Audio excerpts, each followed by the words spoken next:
G for game. GEME game म्हणजे खेळ. मराठी वाक्य आपल्याला गेम खेळायला आवडतो. English sentence We like to play games.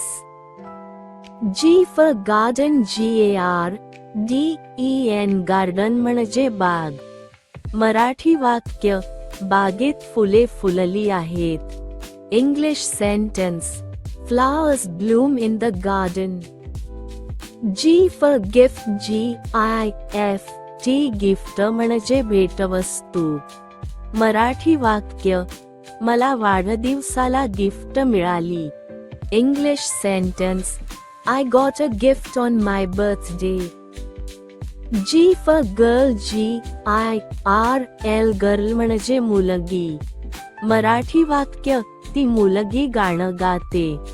English sentence The girl sings a song. G for glass. GLASS glass म्हणजे पेला.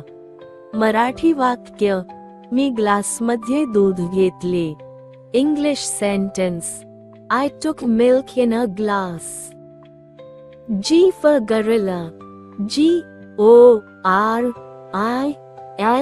GORILLA gorilla म्हणजे वानर. मराठी वाक्य गोरिला झाडावर चढतो. English G for grass. GRASS grass म्हणजे गवत. मराठी वाक्य गायी गवत खातात. English sentence Cows eat grass. G for guitar. GUITAR guitar म्हणजे वाद्य. मराठी वाक्य तो गिटार वाजवतो.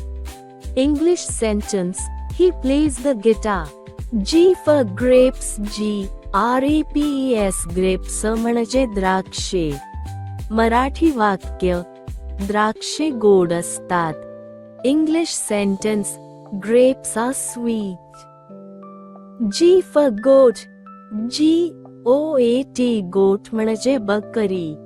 मराठी वाक्य बकरी झाडाची पाने आणि गवत खाते.